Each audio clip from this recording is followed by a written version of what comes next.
Que noite horrível o infeliz Vasques passaria naquela situação. Seus infelizes camaradas assassinados e depois jogados ao mar. Ele achava que se não estivesse de serviço no farol, seu destino teria sido o mesmo. Ele só pensava nos amigos que acabara de perder. Pobre Moritz, pobre Felipe, ele disse, foram oferecer com toda a confiança os seus serviços a pessoas miseráveis que responderam com tiros de revólver. Já não veriam o seu país, nem a sua família, e a mulher de Moritz, que o esperava há 2 meses, que dor horrível ao saber de sua morte. Vasques ficou apavorado. Era um carinho sincero que ele sentia pelos seus 2 subordinados.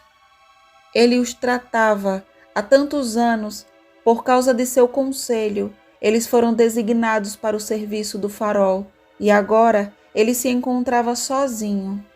Mas de onde veio aquela escuna? E que tripulação de bandidos ela tinha a bordo? Sob que bandeira ela navegava? E por que aquela escala na Baía de Elgor? Por que desligaram o farol assim que pousaram? Porque gostaria de impedir que qualquer navio que o perseguissem acessasse a baía? Ele estava animado com os lindos pôres do sol e ainda mais com o amanhecer, quando um novo dia começava. Ele destacou as mudanças de cor na paisagem e a aparência do céu. Ele não se importava com o perigo que corria e, no entanto, os criminosos logo descobririam que havia 3 guardiões no farol. Será que partiriam então em busca do terceiro? Eles acabariam descobrindo-o? Do local onde se refugiara, a menos de 200 passos da enseada. Vasques viu mover-se as luzes do navio e as lanternas dos bandidos passarem de um lado para o outro através do farol. Estas perguntas dominaram o espírito de Vasques, sem que ele pudesse respondê-las. Ele não se importava com o perigo que corria, e, no entanto, os criminosos logo descobririam que havia 3 guardiões no farol. Será que partiriam então em busca do terceiro? Eles acabariam descobrindo-o? Do local onde se refugiara, a menos de 200 passos da enseada. Vasques viu mover-se as luzes do navio e as lanternas dos bandidos passarem de um lado para o outro através do farol. Eu até ouvi aquelas pessoas falando alto em sua própria língua. Eram então compatriotas, chilenos, peruanos, bolivianos, mexicanos? Aproximadamente às 10 horas, as luzes se apagaram e nenhum ruído perturbou o silêncio da noite. Porém, Vasques não pôde permanecer naquele lugar. Ao amanhecer, ele seria descoberto e já sabia que destino o aguardava se não conseguisse sair do alcance daqueles criminosos. Para que lado você direcionaria os seus passos?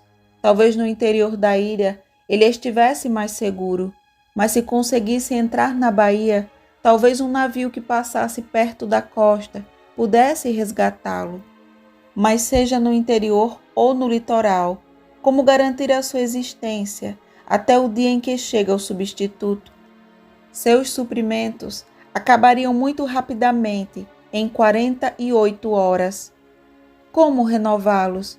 Ele não tinha nada com que pescar, nem meios para acender uma fogueira. Ele seria, portanto, forçado a viver exclusivamente de moluscos.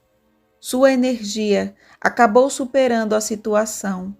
Era preciso adotar um partido e ele adotou imediatamente. O objetivo era chegar à costa do Cabo San Juan para passar a noite ali. Quando amanhecesse, ele veria que decisão tomar. Vasques deixou o local de onde observava a escuna. Nem mesmo o menor ruído pôde ser ouvido. Sem dúvida, os criminosos se consideravam completamente seguros na enseada e não havia instalado guarda a bordo. Vasques Seguiu pela costa norte, ao longo da falésia. Não se ouviu nada, exceto o som da maré vazante, e de vez em quando o grito de algum pássaro tardio que se refugiava em seu ninho. Eram 11 horas, quando Vasques parou na ponta do cabo. Ali na praia não encontrou outro abrigo, senão uma estreita depressão, onde permaneceu até o amanhecer. Antes que o sol iluminasse o horizonte, Vasques desceu até a costa e olhou para ver se vinha alguém do lado do farol. Todo o litoral estava deserto, nenhum barco foi mostrado, embora a tripulação do Maule tivesse 2 à disposição, o barco da escuna e a chulapa que servia ao farol. Nenhum navio apareceu em alto mar. Vasques pensou em como seria perigoso a navegação naqueles locais, agora que o farol não funcionava. Os navios não seriam capazes de fixar sua posição. Na esperança da luz do farol, dirigir-se-iam para oeste com toda a tranquilidade, sem suspeitar do risco de cair na terrível costa entre o Cabo San Juan e o Ponto Vários. Esses desgraçados apagaram o farol, exclamou Vasques. E como é do interesse deles que não acenda, certamente não o acenderão novamente. A extinção do farol foi de fato uma circunstância muito grave e tendente a provocar acidentes, dos quais os criminosos ainda podiam aproveitar durante a sua estada. Vasques, sentado numa pedra, refletiu sobre tudo o que havia acontecido no dia anterior. Ele também procurou ver se a correnteza carregava os corpos de seus infelizes camaradas. Não, a vazante já tinha feito o seu trabalho e os pobres corpos já dormiam o seu sono eterno nas profundezas do mar. A situação apresentou-se a ele em toda a sua realidade assustadora. E o que eu poderei fazer? Nada. Nada mais do que esperar a volta do Santa Fé. Mas ainda faltavam 2 longos meses para que o navio fosse apresentado na entrada da baía. Mesmo admitindo que Vasques conseguisse escapar das investigações dos criminosos, como iria garantir sua subsistência? Ele poderia encontrar um casaco em qualquer lugar, já que o verão duraria até a estação de alívio.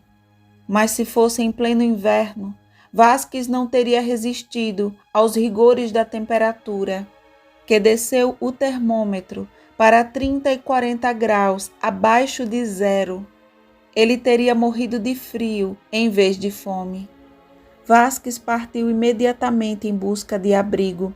Os piratas certamente já sabiam que havia 3 guardiões do farol, e não havia dúvida de que tentariam a todo custo capturar aquele que lhes havia escapado, e não demoraria muito para que o procurassem nos arredores do Cabo San Juan. Vasques era absolutamente senhor de si. O desespero não conseguiu dominar seu caráter bem-humorado. Depois de algumas pesquisas, conseguiu descobrir uma estreita concavidade perto do ângulo que a falésia formava na praia do Cabo San Juan.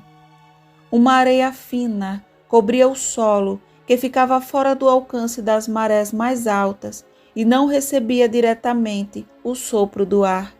Vasques entrou nesta cavidade, onde depositou os objetos que conseguiu levar consigo e as poucas provisões contidas na bolsa. Um riacho alimentado pela neve derretida forneceu-lhe a água necessária para matar a sede. Vasques comeu um pouco para recuperar as forças e, quando ia sair para observar, ouviu um barulho a curta distância. São eles, disse para si mesmo, aproximando-se da parede para poder ver sem ser visto. Olhou na direção da baía. Um barco tripulado por 4 homens descia em sua direção. 2 remaram na proa, os outros 2, um dos quais tinha o leme, estavam na popa. Era o barco da escuna e não o barco do farol. O que eles vêm fazer? Vasques se perguntou: eles estarão procurando por mim? Esses desgraçados já conhecem a Bahia e não é a primeira vez que eles pisam na ilha. Não é para visitar o farol que eles vêm aqui. Que objetivo eles propõem, se não me prender? Vasques observou aqueles homens. Na sua opinião, quem dirigia o barco, o mais velho dos quatro, deveria ser o patrão, o capitão da escuna. Ele não teria conseguido saber qual era a sua nacionalidade, mas para julgar pelo seu tipo, parecia que pertencia à raça espanhola da América do Sul. Neste momento, o barco estava quase na entrada da baía, a 100 passos da caverna, onde se escondia Vasques, que não o perdeu de vista. O líder fez um sinal e os homens fortes pararam, ao mesmo tempo que um golpe hábil na barra trouxe o barco para a costa. Os 4 homens desembarcaram imediatamente. Aqui está a conversa que chegou aos ouvidos de Vasques. Está aqui? Sim. Ali está a caverna, 20 passos antes de virar o ponto. Foi uma sorte que o pessoal do farol não tenha descoberto. Nenhum dos que trabalharam durante 15 meses na construção do farol. Eles estavam ocupados demais para investigar. E então, a abertura está tão escondida que teria sido muito difícil encontrá-la. Vamos, disse o chefe. Ele e 2 de seus companheiros escalaram obliquamente a praia até o sopé do penhasco. Do seu esconderijo, Vasques acompanhava cada movimento seu, ouvindo atentamente para não perder uma palavra. A areia da praia estava sob seus pés, mas logo o som de pessoas cessou e Vasques não viu nada além de um homem indo e vindo perto do barco. Então há alguma caverna aqui, disse Vasques para si mesmo. Já não duvidava que a escuna trazia a bordo um bando de piratas, estabelecido na Ilha dos Estados antes dos ataques. Foi lá que eles esconderam o saque? Serão transportados a bordo da escuna? De repente, ocorreu-lhe a ideia de que havia ali provisões de reserva, das quais ele poderia aproveitar. Isso foi como um raio de esperança. Assim que o barco voltasse à enseada, ele sairia do seu esconderijo e procuraria a entrada da caverna, onde talvez encontrasse provisões suficientes para sobreviver até a chegada do navio. É o que ele gostaria então, que a existência estivesse garantida por algumas semanas e que os miseráveis não pudessem sair da ilha. Sim, que ainda estariam lá quando Santa Fé voltasse e que o comandante Lafayette vingaria o crime. Mas esse desejo se tornaria realidade? Ao refletir, Vasques disse a si mesmo que a escuna não deveria ter parado ali por mais de 2 ou 3 dias, tempo necessário para embarcar tudo que estava trancado na caverna. Depois sairiam da Ilha dos Estados, para lá nunca mais retornariam. Depois de passar cerca de 1 hora dentro da caverna, os 3 homens reapareceram e caminharam pela praia. Vasques pôde continuar ouvindo a conversa, que se desenrolava em voz alta e da qual logo aproveitaria. Vamos lá, essas boas pessoas não nos roubaram durante a nossa ausência. E quando o mal lhes arpar, ele terá toda a sua carga e as provisões necessárias para a viagem. De fato, o que há com os da escuna, não teríamos condições de garantir comida e bebida até as ilhas do Pacífico. Os idiotas não conseguem descobrir nosso esconderijo há 15 meses. Devemos ser gratos a eles. Não teria valido a pena atrair os barcos para os recifes da ilha e depois perder todos os benefícios. Ouvindo esta conversa, que mais de uma vez provocou risos naqueles miseráveis, Vasques, com o coração cheio de raiva, foi tentando mais de uma vez atirar neles, com o revólver na mão, para lhes dar uma bala na cabeça, mas ele se conteve. Era melhor não perder uma sílaba desta conversa. Ele já conhecia o abominável papel que estes malfeitores tinham desempenhado naquela parte da ilha, e não poderia surpreendê-lo que eles acrescentassem: agora que os capitães venham procurar o famoso farol do fim do mundo, agora vocês podem abrir bem os olhos para vê-lo. Alguns cairão enquanto navegam às cegas por esses lugares. Espero que antes da partida do Maule, 1 ou 2 navios naufraguem nas rochas do Cabo San Juan. Devemos carregar nossa escuna para o lado, pois o diabo a mandou para nós. E o diabo faz bem as coisas. Um bom navio que chega ao Cabo São Bartolomeu sem capitão nem marinheiros, dos quais certamente teríamos nos livrado. E agora, Congre? Perguntou um dos homens. O que vamos fazer? Volte para o Maule, Carcante, respondeu o líder da gangue. Já não estamos começando a desocupar a caverna? Primeiro é preciso reparar os danos na escuna. Então, disse Carcante, vamos levar alguns suprimentos para o barco. Vargas encontrará tudo o que precisamos aqui. Ei, Congre, acrescentou Carcante, não devemos esquecer que havia 3 faroleiros e que um deles nos escapou. Isso não me preocupa. Dentro de 2 ou 3 dias terá morrido de fome. Fecharemos a entrada da caverna. É irritante termos que reparar avarias. Se não fosse isso, poderíamos zarpar amanhã. É também verdade que durante a escala poderia muito bem acontecer que um navio se chocasse contra a costa, sem que nos demos ao trabalho de atraí-lo, e o que foi perdido para ele não seria perdido para nós.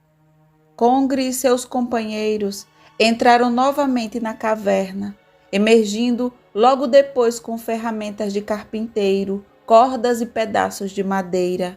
Depois de tomarem o cuidado de interceptar a entrada, embarcaram no barco, que ao impulso dos remos logo desapareceu atrás da ponta. Quando não houve perigo de ser visto, Vasques voltou à praia. Agora ele sabia tudo o que precisava. Entre elas, 2 coisas importantes. A primeira, que poderia se abastecer de provisões suficientes para algumas semanas. A segunda, que a escuna apresentava danos, cujo conserto exigiria 15 dias, talvez mais, mas não tempo suficiente para que ainda estivesse lá quando o navio voltasse. Quanto a atrasar sua partida, quando estivesse pronto para zarpar, era óbvio. Se um navio parasse a pouca distância do Cabo San Juan, ele sinalizaria para ele. Se fosse necessário, pularia na água para estar a bordo. Depois, informaria a situação ao capitão. E se o navio tivesse tripulação suficientemente numerosa, ele poderia decidir apreender a escuna. Se os criminosos fugissem para o interior da ilha, sair seria impossível para eles, e ao retornar o Santa Fé, o capitão Lafayette saberia como capturar esses bandidos e destruí-los até que não restasse nenhum. Mas apareceria um navio perto do Cabo San Juan, e se isso acontecesse, veria os sinais que lhe eram enviados da costa. Quanto à sua segurança pessoal, embora Congre soubesse da existência de um terceiro guardião, Vasques não se preocupou, convencido de que saberia escapar das investigações. O essencial era saber se conseguiria garantir a sua manutenção até que chegasse o navio e se dirigisse sem perda de tempo para a gruta.